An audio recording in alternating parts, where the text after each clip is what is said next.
Recording is starting now. Yeah, perfect. So yeah, the today we'll focus on the cloud platform. So the visualizations that you'll see today, so like on the right hand side here, where we're seeing screenshots, and the analysis that I've done with the data transferred last week, that is all in the cloud. Lots of the functionality and the user interface is mirrored between the cloud platform and the desktop application. But just to let you know, that will be the cloud platform that we are kind of looking at today in the visuals. Both of them, as I say, have a very easy to use user interface, and both of them, it's very easy to integrate your own user data to them.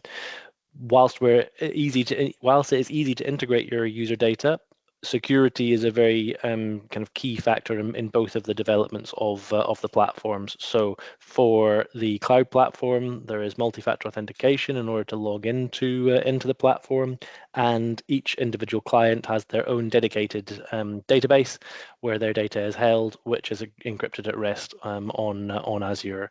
If you are on the desktop version, then it is entirely behind your firewall, and anything that you import remains on your system and never goes anywhere. So security of user data is a really important factor in the build of bMark.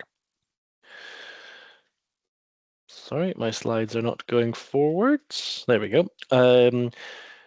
Again, staying at the zoomed out level before we zoom right in into the detail. Where does bMark focus? If we consider upstream assets being valued based on reserves in the ground, the production of those reserves, and the cost at which you can access those, bMark really focuses in the reserves element of that equation, and by providing data and providing predictive benchmarking, you can understand your models in the best possible way. You can optimize your development plans in the best possible way, and you've got the biggest data set to look for the best analogs around the world. And lots of those points will be really brought out throughout today's session in terms of that kind of QC and calibration of models, looking at recovery factors and development plans, and then there'll be just lots of talks about analogs throughout the session as well. So all of this is made possible by having access to our big data global database. So we have over 51,000 fields and reservoirs in that data set. I'll talk more about sources because it's always a question that we get asked. I'll get to talk more about sources in just a moment or two. But to focus on what type of data bMark contains, the oil and gas database has 236 parameters, which cover the full petroleum system of the oil and gas fields that are in the data set. So the source all the way through to the seal and the trapping mechanism, with a heavy focus on the reservoir. So rock properties, fluid properties, heterogeneity properties of your reservoir are all included. You can see the different groups of data or families of data that we have in the platform down here. So things like core analysis and PVT and petrophysics, all of the data that you'd expect to find are included within the platform, as well as the more human elements. So what drive mechanisms, what facilities, the number of wells, and then leading on from that, the volumetrics and the reserves from the field as well.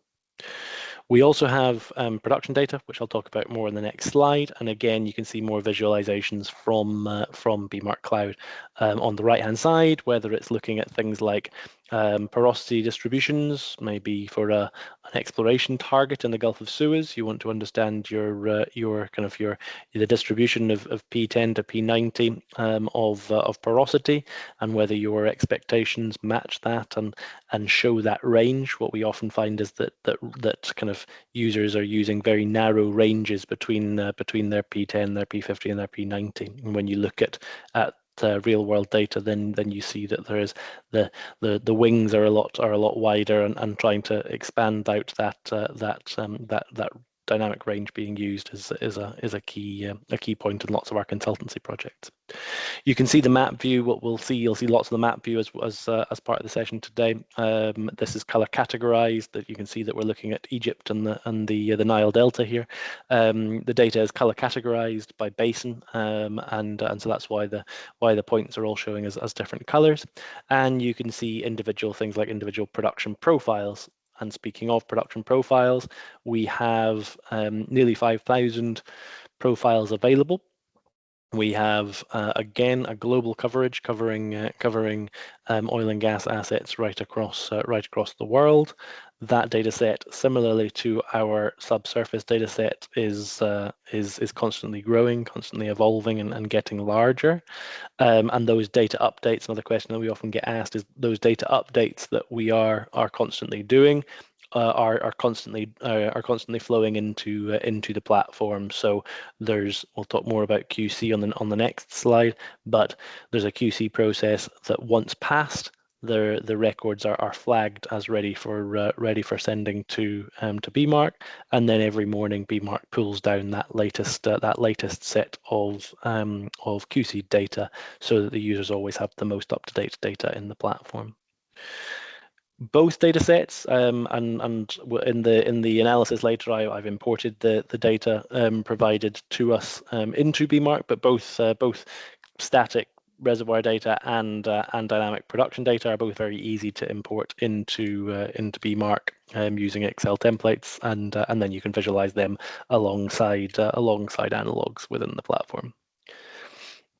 As I say, I always like putting this slide in because it's inevitably is a question that people have around our data. It's a really important part of the story of bMark.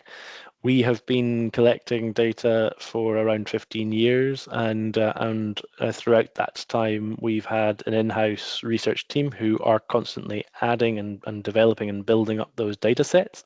All of that data is public domain data, so it has come from a whole multitude of different sources. But there is no anonymized, or there's no usage restrictions on any of the data that's available in bMark. So in terms of all users of bMark are given the same access to the same data set that we are building, and then they can supplement their own version of bMark with their own data, and that stays with them, doesn't go to anybody else, but they all have the same set of data from us. The data sources is a very common question. So you can see a pyramid on the right hand side of the slide here. This is effectively showing the number of different sources out there for a few of the major places that we find data. So, for instance, petroleum regulators. There are some regulators who publish data. Where they do, it's generally very good quality, and we will get that into bMark very quickly. As we go down the pyramid, the number of links and sources out there gets larger and larger, but sadly the quality also tends to decrease as you go down. So there's a huge amount of industry press coverage, but the kind of the data density, the data richness is a lot lower, and sadly the level of QC that data has gone through is lower, and so a significant amount of scrutiny is required. So as I said, we have a QC process that ensures that the data that goes into the software is valid and is correct and is consistent. So for all of the text parameters, for instance, for all of the depositional environment information, for all of the drive mechanisms, all of these sorts of things, we have a dictionary of values that allow you to filter and to sort data very easily in the platform. We also have the source of every bit of information in the platform as well, and we're happy to share where a value for oil viscosity came from, or whatever it might be with users.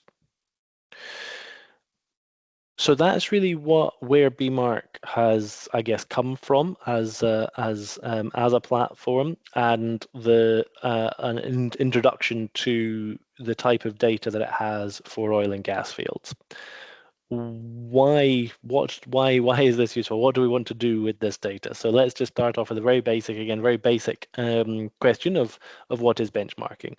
Benchmarking is effectively taking known information and then predicting an outcome. And in that middle section, we might be using our brains. We benchmark how long it takes us to commute to the office. We benchmark things in our lives all the time. And in that middle part, we are using our brains. We are using our previous experience, where we're potentially kind of combining rules of thumb or other analytical processes. We're taking into account some uncertainty and some risk in that benchmarking. And that's a process that, as I say, we do in our general lives, as well as in our roles in the subsurface. What bMark is doing is, instead of the kind of the inputs that were shown on the previous slide, where potential for bias or anchoring to the project that you previously worked on, or human error, the process using bMark switches bMark into that middle section and allows you to take a data-driven and completely repeatable process. So looking at trying to make an independent assessment that is data-driven using large volumes of peer data. So we are still taking our known information and we're predicting something, but we are utilizing bMark through that. And so for our kind of to really link it into the kind of the subsurface world, the day-to-day of subsurface professionals, what does that look like? We rely significantly on physical models, so on simulation models, and bMark very much supports and is complementary to those workflows. Just to explain this, the visualization that we've got here. So we have our physical models on the left-hand side. What are we doing to them? We are putting field surveillance data in. We're putting our well data, our seismic data, gravity data, whatever data we are able to collect. We are then building that into our physical model, and we're using our physical model to produce predictions, to produce forecasts of production, of recovery factor, to try and understand our field. So that's the kind of the general process of building physical models by using data and then by predicting things. On the other side, on the right-hand side, we have bMark. And what bMark is getting is it's getting constantly fed with more and more global and public domain data. And as I said, we are constantly putting data into there. Nothing comes out, none of your data comes out, but we are constantly putting data into bMark. And how do the two of them combine?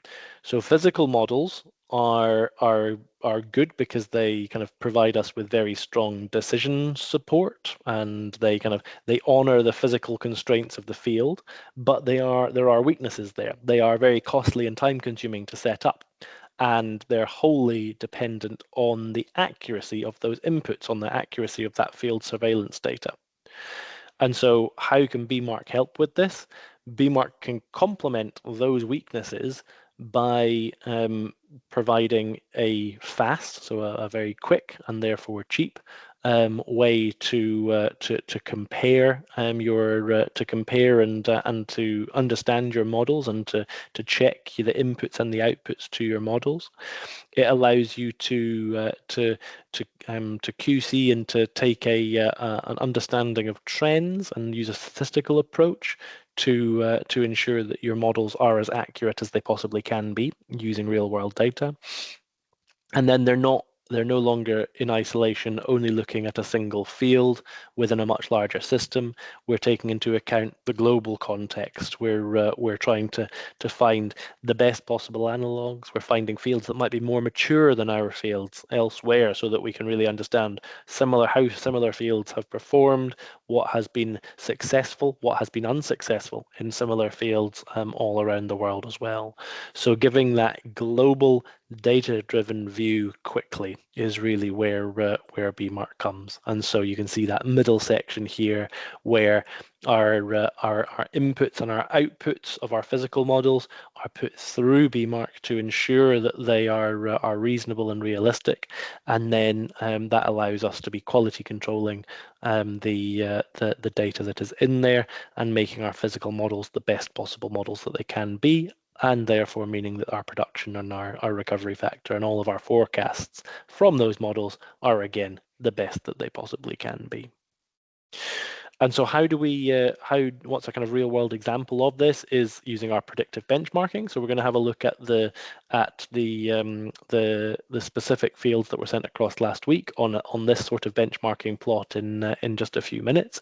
But anybody who has not been in a previous session or has not heard about predictive benchmarking in bMark before, I'm just going to have a quick run through as to what we are looking at and what we are talking about when we say predictive benchmarking and when we talk about field quality index, which is often a term that we use for that.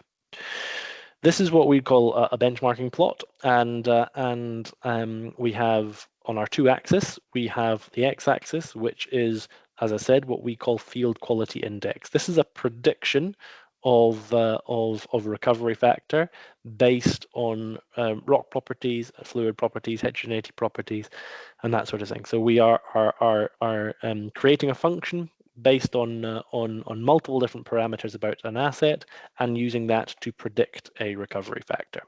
And that recovery factor, the value of interest, is then shown on the y-axis. So we have a prediction of recovery factor versus the ultimate recovery factor.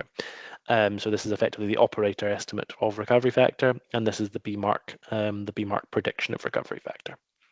The dark blue points that are shown on the plot, these are the training data sets. So these are the fields that were used to build the machine learned model. So it's a supervised machine learning technique that we used to build our predictive models in bMark. And you can see exactly what fields and reservoirs have gone into that predictive model in the software by hovering over any of these points. If I hover over any of these points in the platform, a tooltip will appear saying what that field is and giving you the X and Y axis values.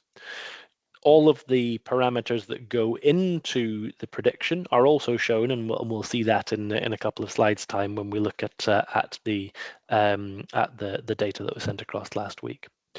This sort of predictive benchmarking and using machine learning and using big data was not initially created and invented by Beltree. We are not the only organization to undertake these sorts of workflows. Major IOCs, the Shells, the BPs, the Equinors, they all have internal tools that allow them to undertake these sorts of workflows, and they've been undertaking these sorts of workflows for many years.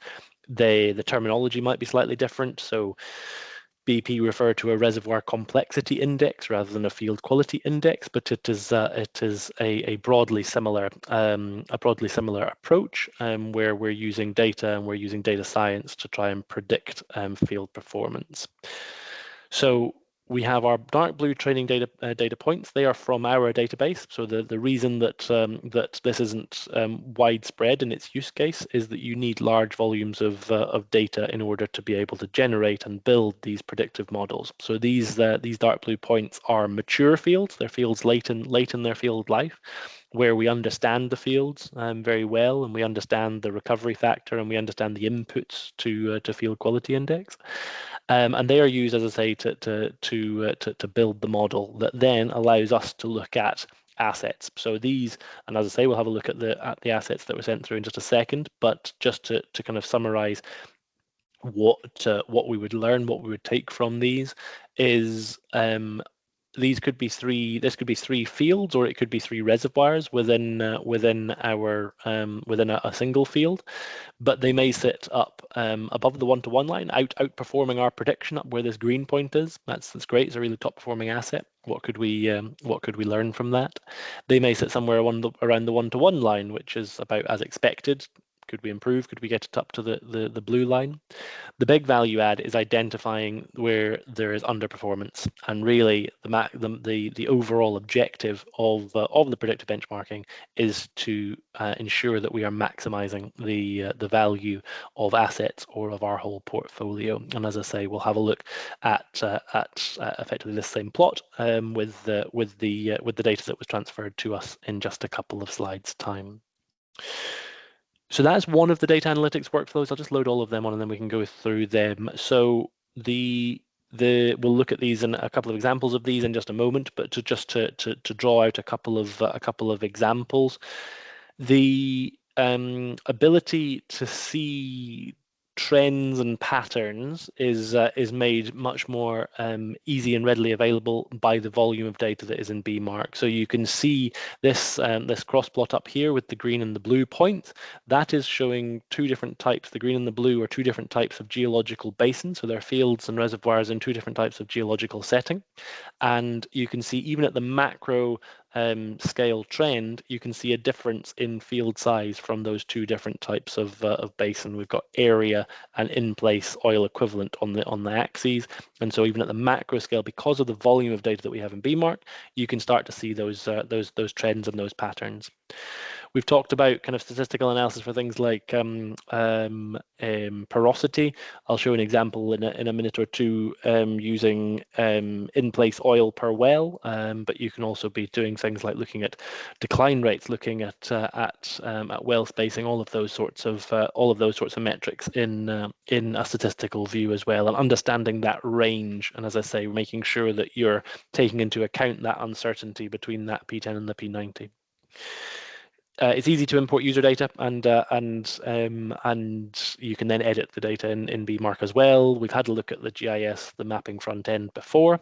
Field performance benchmarking, that predictive benchmarking that we were just talking about on the last slide, and we'll look at in more detail in the next few slides. And then production data analytics. We mentioned the fact that you could view production data, and that we had nearly 5,000 production histories, we have production history for nearly 5,000 fields in bMark. This is an example from a consultancy project. You can hopefully see a more idealized purple line through the middle, which is a simulation output, and the dotted blue line is the water cut from that simulation output. And then we're comparing it to a couple of different analogs that are from the bMark database, and understanding what those production profiles look like, and we're normalizing that. So we're looking at EUR percentage on the x-axis from 0 to 100, and we're looking at offtake rate on the y-axis. And then it doesn't matter if fields produced at different times in history, or if they produced at different daily rates. If they are broadly similar from a geological and a fluid point of view and a development point of view, then you can then use them as analogs and understand whether your water cut is reasonable and realistic. In this case, it is pretty reasonable. Often we see that they're slightly optimistic in its trajectory, but you can again use real world data to look at your predictions, look at your forecasts, and understand whether they are reasonable and realistic. And all of that is underpinned by that large volume of data. So 51,000 fields and reservoirs and nearly 5,000 production histories. Last slide before we have a look at some analysis. The range of different users of bMark organizations is quite broad. A lot of different users can benefit from using data, from using analogs, and from validating their workflows. You can see a collection of functions across the top here, from explorationists or geologists through to new ventures teams, and then down the side you can see a range of different workflows that they may be undertaking in bMark. And the dark blue, or the bright blue, the bright green is showing where they may spend more of their time in bMark, and then the lighter greens where they're doing a bit of those sorts of workflows, but not as much. And so you can see, although it's being used in different ways by different users, there's a significant use case for a lot of different individuals within subsurface teams to use data, to use the analytics, and to really try and understand their forecast, their predictions by using bMark. Sorry, it's not going forward. There we go. So yeah, in terms of some analysis, so we've covered off where bMark came from, what types of data, what types of visualizations there are available in bMark, and then why we want to use data, why we want to understand those visualizations. To bring that a little bit closer to home, we were kindly transferred some information on three different anonymized fields last week. So you can see here we have some raw data on this in this data grid here for field 1, 2, and 3, with some rock properties, fluid properties, and developmental properties.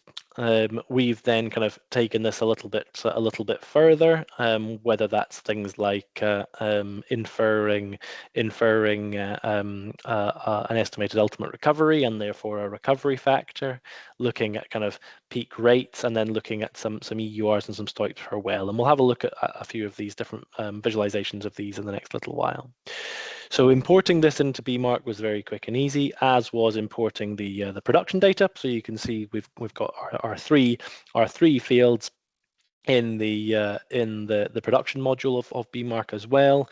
Two fields that produced kind of a bit further back in history, in the primarily in the 70s, 80s, and 90s, and then field 1 producing more recently, with its kind of peak and plateau in the mid of the 2010s. So we've got three fields that we're going to have a look at. And this has been a very light touch to effectively demonstrate some of the different visualizations, some of where we would start if we were undertaking a consultancy project. So we've carried out benchmarking projects on over 80 for over 80 different projects, looking at benchmarking either a single field or many fields in a portfolio, and the kind of the starting point is always first with a data QC. So making sure that plotting things that have relations with each other. So for instance, plotting our three fields here,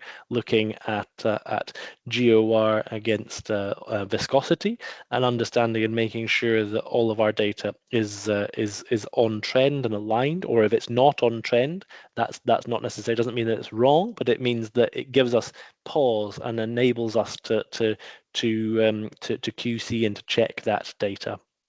We were undertaking a project recently in Angola, looking at a cluster development, and there were 7 fields, I think, in the cluster, and when you filtered down to analogs, like I have done here, and then showed those 7 fields of the cluster against those analogs, 6 of them were sitting perfectly on a trend, looking at formation volume factor and gas oil ratio in that instance.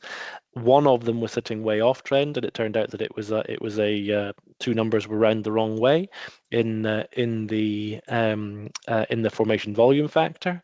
That then had a 12% negative impact to the stoip of the field, to the in-place oil of the field, because of that error.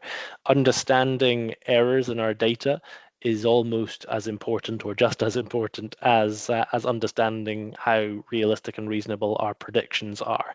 It's not the exciting one that everybody gets. It's the same as the kind of data management side of things. Nobody gets excited about getting the data into the best shape that it can be. You want to be getting the results and looking at the answers, but making sure that our data is in the best possible state by QCing it, by looking at different trends in bMark to understand whether everything is on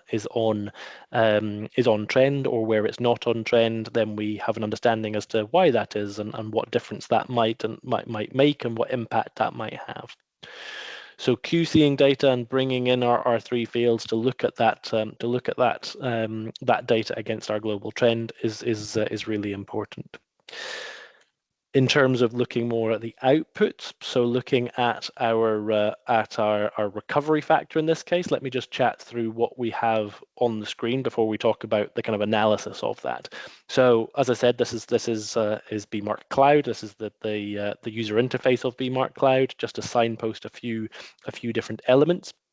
You can see that there's a ribbon at the top here. We are in the Explore section, which is where you can explore your data and analyze your data. The Data tab is where you import your data. Home is really where you manage your different workspaces, and you can share workspaces within your organization. And then Subscriptions allows access to our carbon capture and storage module and some other modules that are available in the platform. Learn, as you might expect, is the knowledge base, is the help area. So in the Explore tab, you can see that we've got multiple different visualizations, multiple different plots across the top here.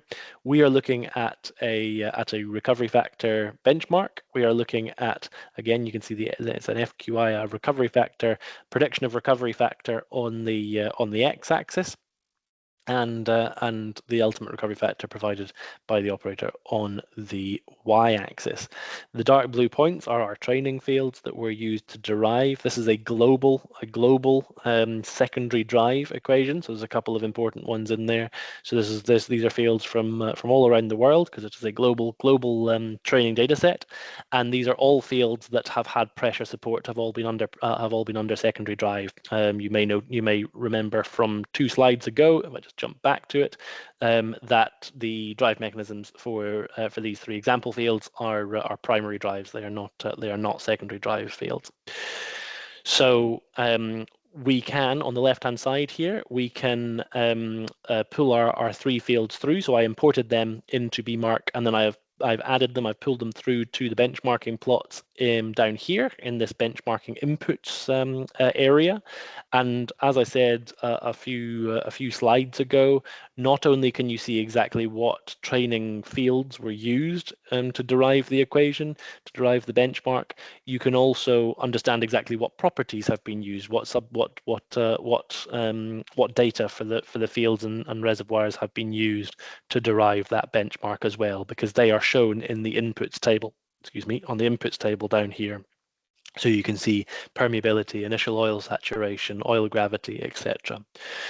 And then you can see our 3 fields with our different values in there. You can see that field one is quite a heavy field. You can hopefully see that the oil gravity and the oil viscosity are highlighted as orange. That means that they are out with the range, out with the band of training data set. So none of the fields within the training data set had an oil gravity as low as 8 API. So you kind of, bMark will help and warn you where that's the case. But you can see our 3 records down here. You can then see the 3 fields plotting on the plot and in the results table. The results grid up the top here is really just a tabular version of what we're seeing on the graph. So we can see field 1, 2, and 3 are shown as all below the 1-to-1 line, as all underperforming against expectations. And you can see, obviously visually on the graph, you can see by how much, but you can equally also look at what we call value gap in this results table, and that is the difference between the prediction and the actual. So they are red because they are below the 1-to-1 line, and you can see in both in percentage terms and in millions of barrels terms how much below the prediction they are. So for instance, for field 3, we are predicting a 57% recovery factor, and so if we're achieving a 32% recovery factor, then that's a 25% underperformance, which is shown here, and that equates to nearly 300 million barrels in here. So a major element of bMark is to look at a portfolio level, at an individual field level, or at an individual reservoir level, to look at the predictive benchmarks to understand where they are. We always encourage people to benchmark at as fine a level as they can do. At a field level is okay, but really we want to be able to get right down into reservoir or into flow unit or into sand level benchmarking.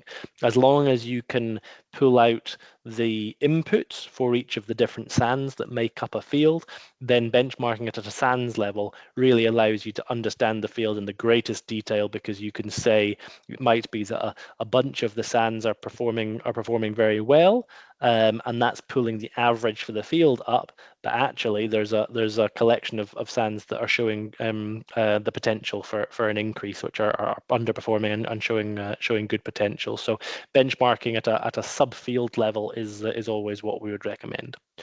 And then this is kind of step one of the process. So once we have seen, right, so it looks like there may be some potential for field 3, and for field 2, but a much smaller amount. And so you would then be able to kind of start to look at why that might be. We have predictive benchmarks not only for recovery factor, we have predictive benchmarks for well numbers, and we have predictive benchmarks for facility size or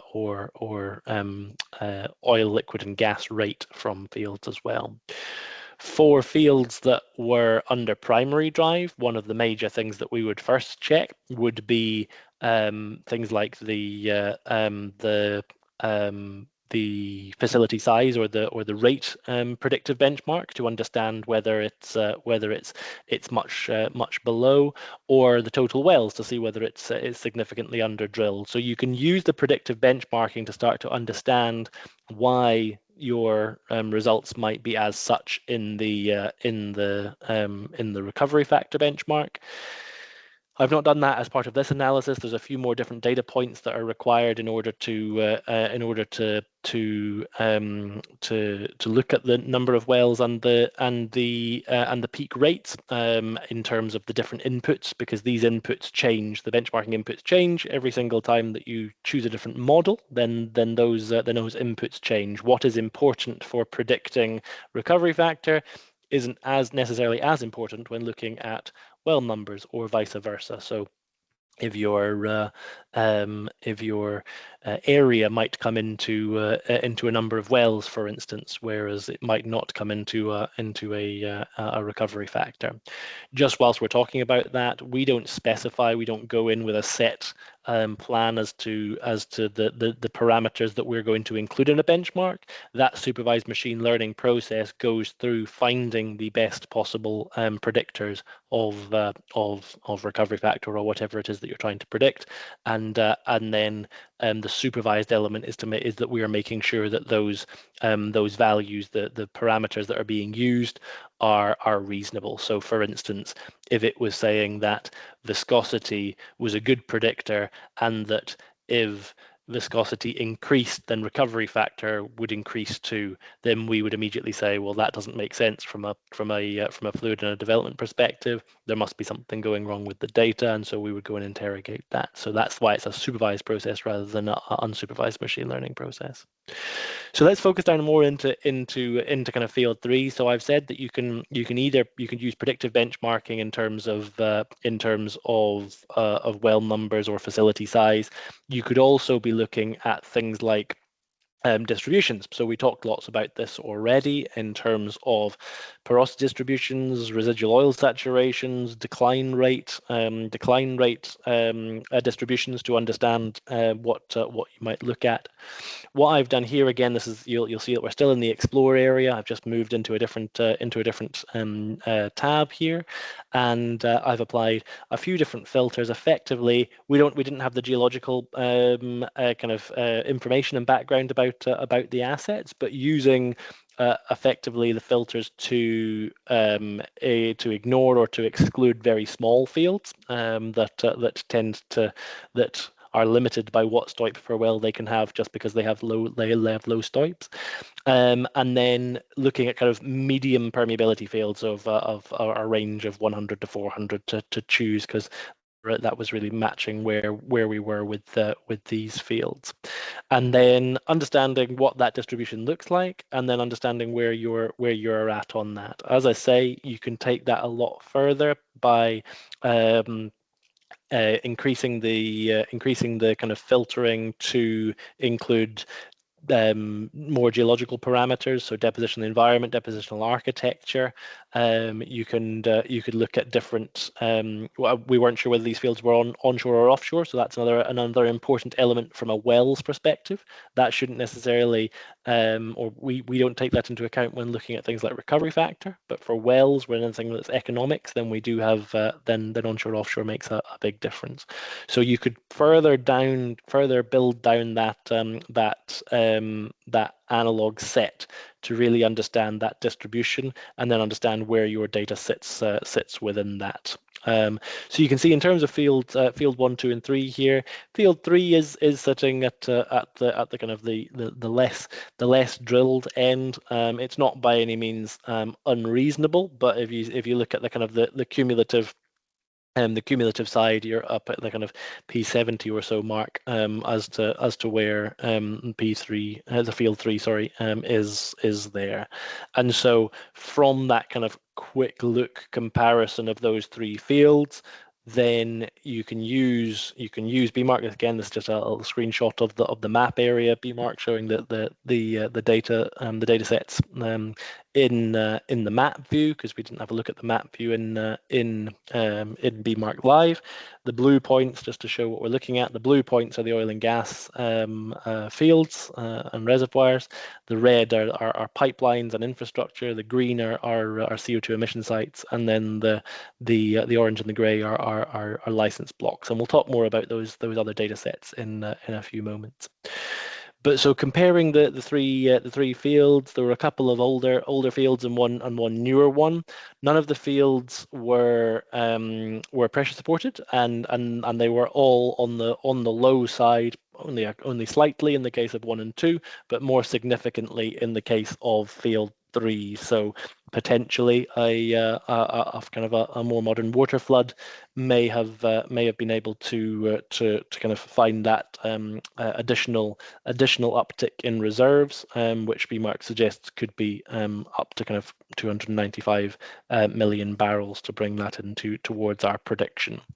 The well density for field 3 seems a little bit light comparing to global averages. However, really those other filters, those other comparative parameters that I was just talking about are really important. So as I say, understanding the geology, understanding the water depth, or whether they're onshore or offshore, those sorts of metrics really need to be built into that comparison to understand how the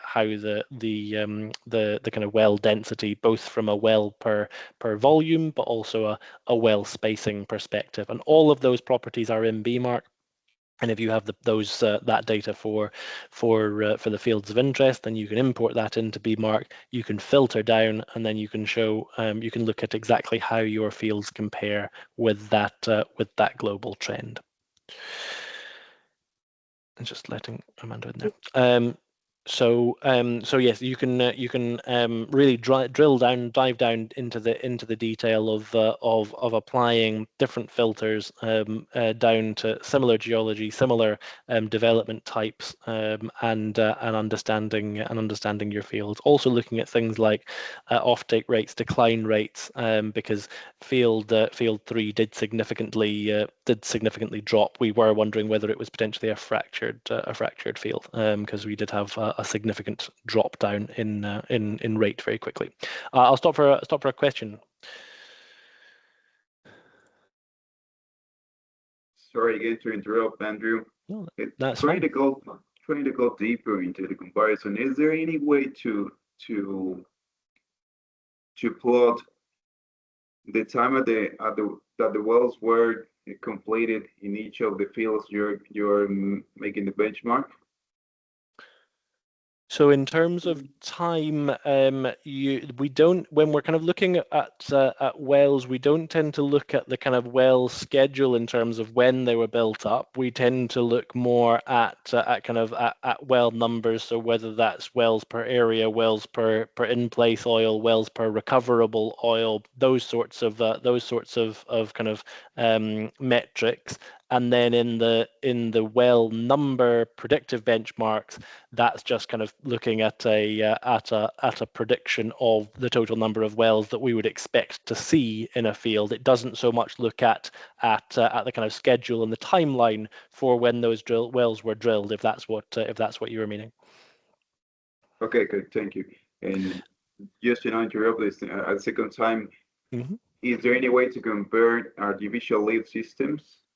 Yeah, great question. So artificial lift, it's a hot question at the moment. I've been asked about artificial lift more times in the past couple of weeks than I have been in however many years. And so artificial lift is not currently in bMark. However, we have got a research project ongoing to include artificial lift into the platform, because, as I say, it has kept coming up in conversation. So not just now, but that is coming very soon. We're always, and that kind of leads on, I guess, to the thing of just we're always very keen to understand what parameters, not just what data, what kind of where people want data, and obviously we want as much data as possible, but also what other parameters, additional parameters people might want. And so artificial lift's a great example of where we are going to we're looking to add that in. Biogenic versus thermogenic gas was another one that a couple of years back was requested by a client, and we went back through the 50,000 fields and added that for those fields as well. So artificial lift is not in there just now, but it is coming.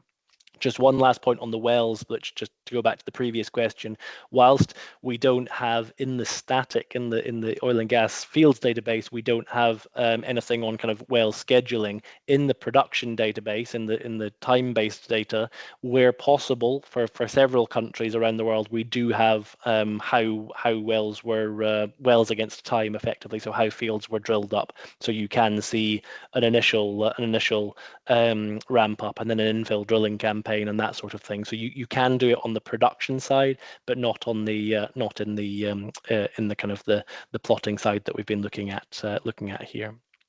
Okay, thank you. That's a very good precision. Great. Yeah. No. Thanks for the question. No problem to interrupt. I'd like to cover off a bit about the CCS, the functionality in the CCS module that is in bMark. We've touched on a few of these things already, but effectively, bMark CCS is an additional module to bMark and really builds on a lot of the same strengths and core focuses that bMark has. So it is providing global access to global data and providing analogs for, in this case, CCS projects. And then we also have a dedicated workflow that allows you to look at calculating storage volumes, at looking at injectivity, looking at risk, I will talk more about risk in a second, but looking at subsurface risk. It's not so much project risk. It's not about the kind of economics or financial side of things. It's really looking at project risk in terms of containment, in terms of injectivity and heterogeneity issues and that side of things. So really subsurface risk, and then allows you to kind of combine CO2 sources with CO2 storage sites and go through a process of using the SRMS booking scheme to kind of book that storage as capacity. And so in terms of involved in that, there's a host more data sets. So we talked about a couple of these already, but to kind of reiterate in just a couple of examples, again, showing the global coverage, we have a data set of aquifers. That is a much smaller data set just now. We have about 500 aquifers around the world, but that's a key growth area just now for our research team. We have around 400 CCS projects where you can look at projects going on around the world, understand what stage they are at, what their plans are, and really understand those in more detail. We talked about an emission site. You can see this is the slightly ironically green points on the map on the top here. These are CO2 emission sites around the world. There's about 15,000 of them in bMark. We have pipelines, ports, terminals, all within that red infrastructure database that we were talking about before. very soon to go into bMark. We've now built a wells database of about 5 million wells around the world, and that's just, as I say, just about to go into the platform. And licenses and blocks you saw on a previous slide where we had the grey and the orange licenses, really trying to understand the system, especially offshore where we may have a range of different uses. So we've got oil and gas, we've got CCS projects, we've got wind farms. The UK has had problems where different governmental bodies are responsible for different industries, and they've effectively given away the same area of sea or of seabed, and that's caused problems with wind farms and CCS projects overlapping, and meaning that 4D seismic is not possible. So trying to understand the system and get as much geographical information all within the same place is a key element of the CCS mod, or of bMark. And then the CCS module, as I said, it's actually been renamed. It used to be called projects, it's now called subscriptions. The subscriptions area has a module that allows you to go through looking at specific storage sites and analyzing and studying those specific storage sites. So you can see I've got 3 example sites here pulled through from our database. You can use your own sites, you can use your own user data, or you can use data that's in bMark. And once you've selected some potential storage sites, you can then go through each of these different plots, or each of these different dashboards, sorry, looking at first calculating total storage resource, and that could be for depleted fields or it could be for aquifers. You can see these 3 that I've selected are all gas fields, so they're all sitting in the depleted gas field table. But equally, they could go into depleted oil or aquifer if they were aquifers or oil fields, and that allows you to get that final right-hand column there, which is the total storage resource. So you can understand what the potential size of your store is, and then you can combine the subsurface properties, which are kind of in this top table, with some basic project properties to look at the likely injection rate that could be achieved into that storage site. So very quickly, you can understand at a high level, you could understand, am I going to need 20 wells for this project to make sense, or am I going to need so much compression that, again, from an economics perspective, it's just not going to be realistic? So at a high level, you can combine the subsurface properties with some basic project parameters to understand that injection rate and understand what would be required to be able to store 1 megaton that I'm looking to store per annum, or something like that. So you can understand your total storage resource, and then your kind of injectivity in terms of megatons per annum. And then, as I say, you can look at storage risk. So you can combine 15 different properties together. You can see all this, the table, as I said, covering containment. So looking at potential leakage. So age of legacy wells, numbers of faults, seal thicknesses, and seal formations and trap types. All of those things that contain the CO2. Looking at mainly heterogeneity properties for injectivity and ensuring that you're going to be able to get your CO2 injected and into the formation, and then also looking at stability. So will your CO2 remain supercritical in the reservoir? And all of those properties, all those 15 properties, are brought together into what we call a storage quality index, which you'll recognize from the predictive benchmarking, which is a kind of normalized number between 0 and 100, and that again allows you to very quickly be able to screen and understand where has good potential and where does not have good potential. And then once you've gone through that process of identifying where has good potential, you can be doing that for many different projects, all within the same workspace of bMark. So in the SRMS booking, we're back in the same places we were before, but we're in the SRMS booking tab.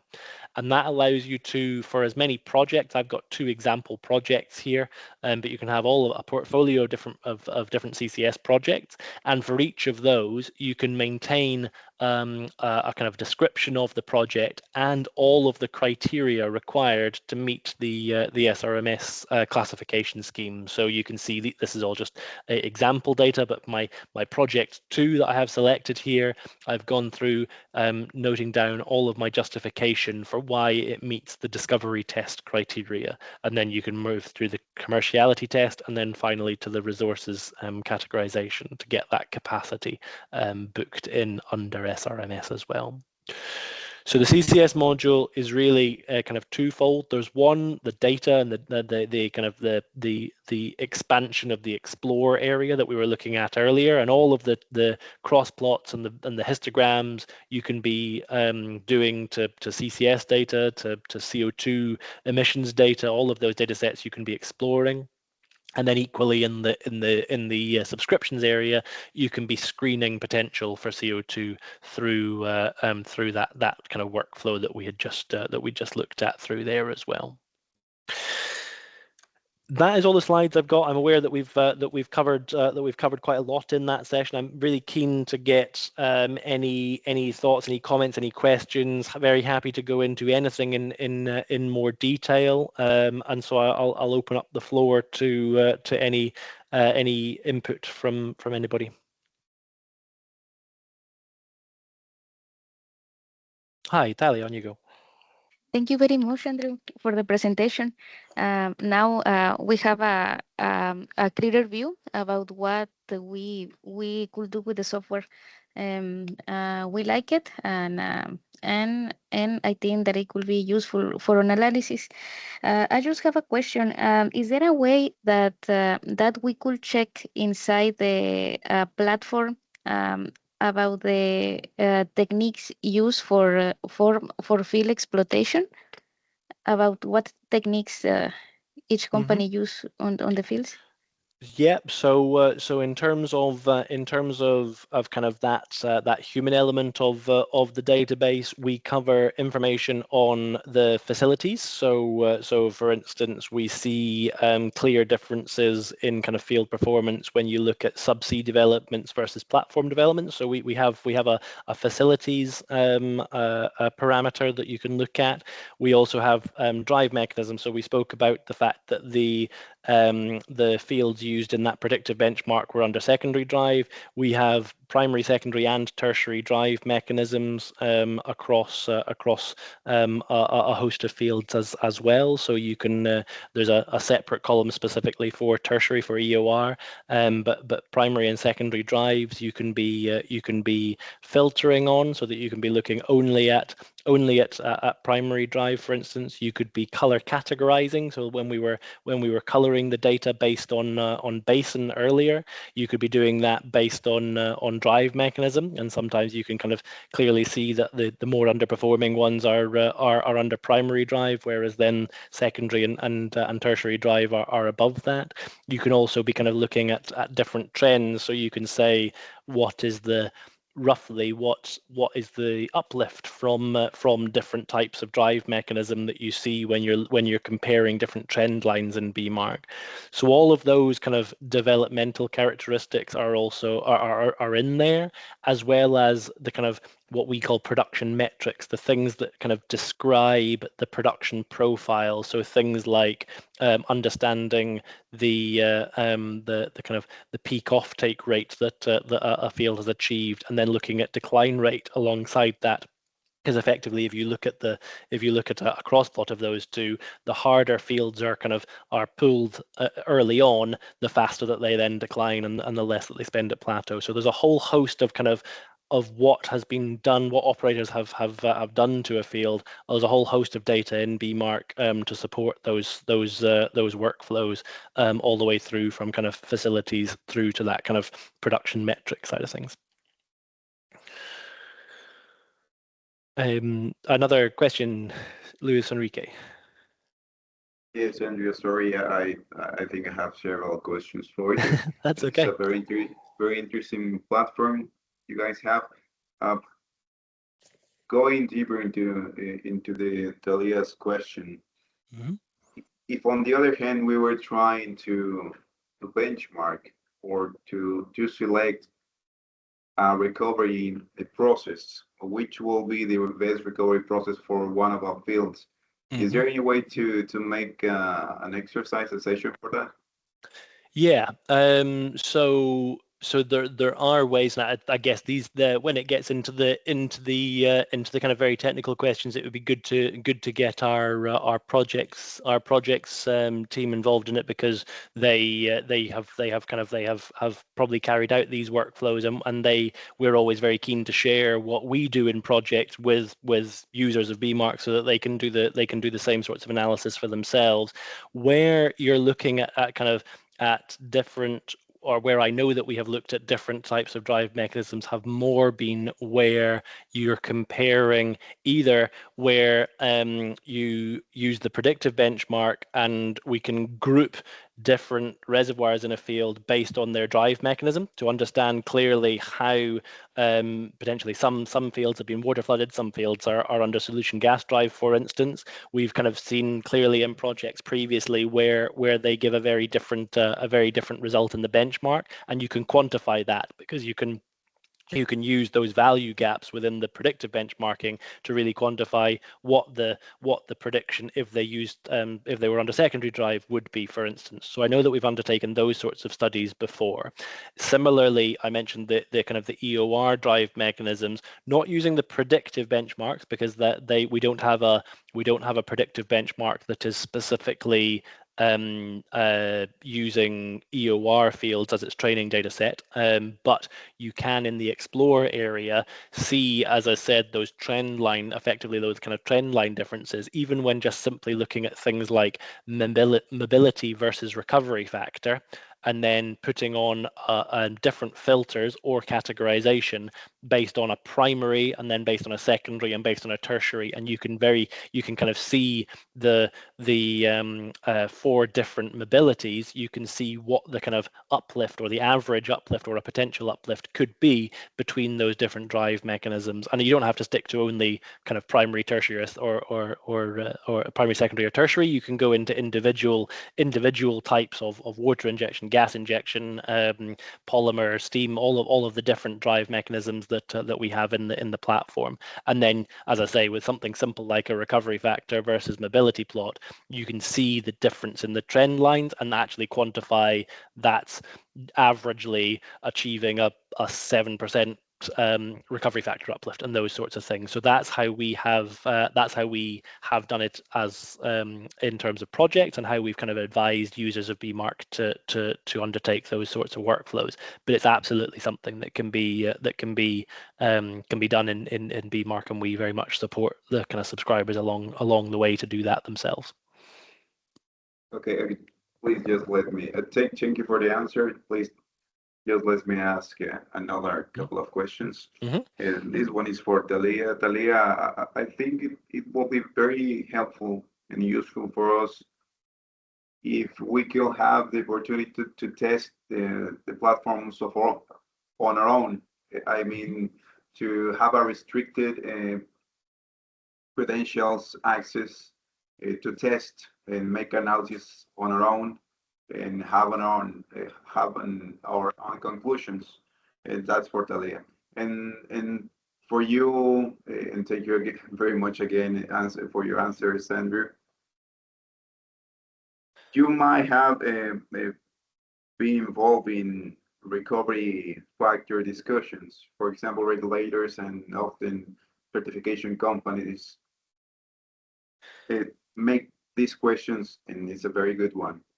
Okay, you say this field benchmarks very well with your field, and you point out a recovery factor of, let's make an example, of 20%. Okay, but that 20% is more comes more of which of the processes: the number of wells, the artificial lift system, the process, the additional recovery process that you're implementing.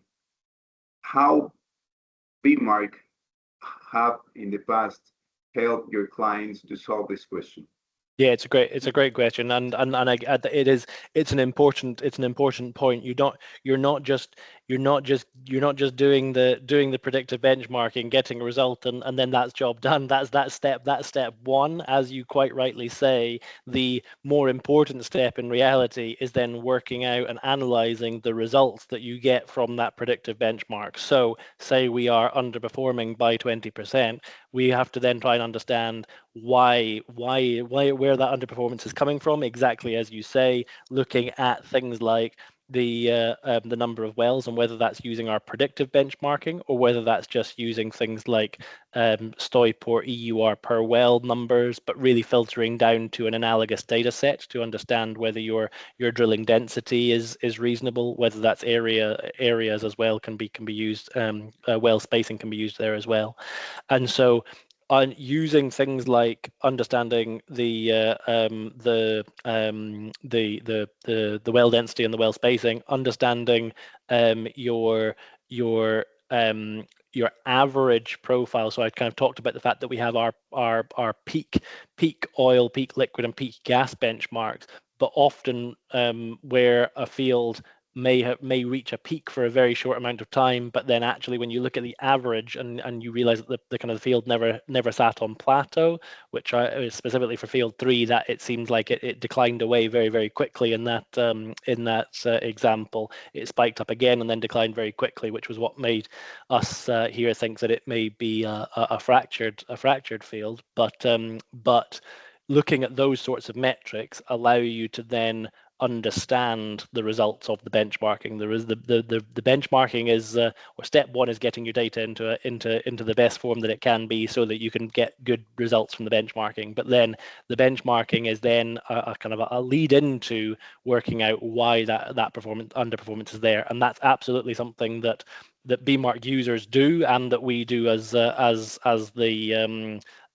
through our benchmarking studies. When I say that we've carried out 80 benchmarking studies, it's not just going back saying here's your benchmarking plot, that field is 20% underperforming. It's saying our benchmarking would suggest that that field has good potential, and here's a whole bunch of analysis as to why we think that it might be underperforming. And as exactly as we were just kind of going through, things like looking at understanding the well density and the well spacing, understanding how a field has produced in terms of its developmental characteristics and its drive mechanisms, and those sorts of elements. And I've said it a couple of times, but really drilling down into kind of reservoir level benchmarking is how you can really understand where, because that underperformance, we regularly see a kind of significant underperformance from kind of one reservoir in a field, and it's because there has not there's not been a focus on that field previously, or there's been a misinterpretation with that field. So absolutely bMark can do that. I would suggest that we can, if we were to kind of move forwards into trials and that sort of thing, we can also be involving our projects team, who can kind of give full advice as to how you can undertake that sort of analysis in more detail than I'm going to be able to, and we're more than happy to do that.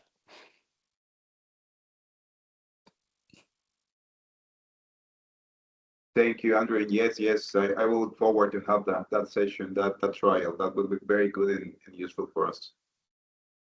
And Pali, I know you had your hand up for just a second there. Yes, thank you, Andrew. It's about Luis' question about testing or have the opportunity to use the tool with a demo. We'll be very happy to do it if you agree. I just need to point out that currently Pemex is going with a change in administration, and all of these changes. We have a budget very tight, so I need to be very clear on that we could not talk about a contract in the short term.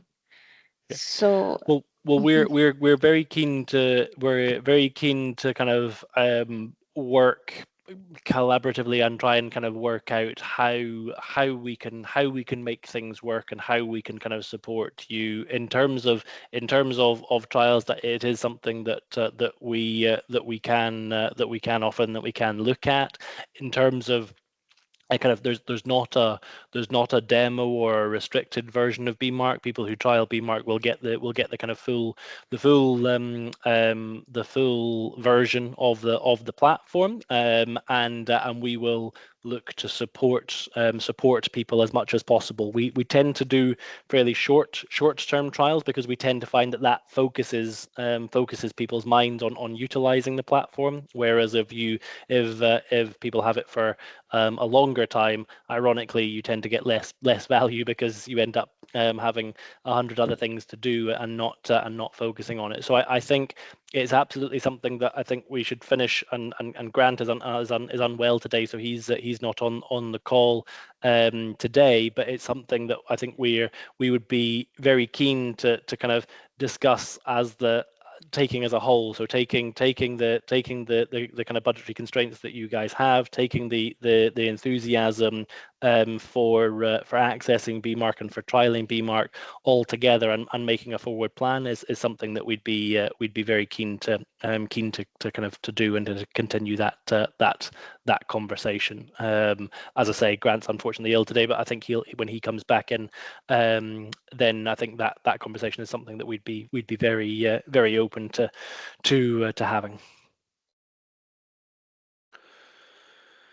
Okay, thank you very much. We look forward to it. Perfect. Well, I'm aware we've ran over, so apologies if that has delayed people to other meetings. I'm very happy to answer any other questions. If there's no other questions, then I'll make sure that we share the recording that we've made of this session, and that I'll share the slide decks that I have gone through as part of the session.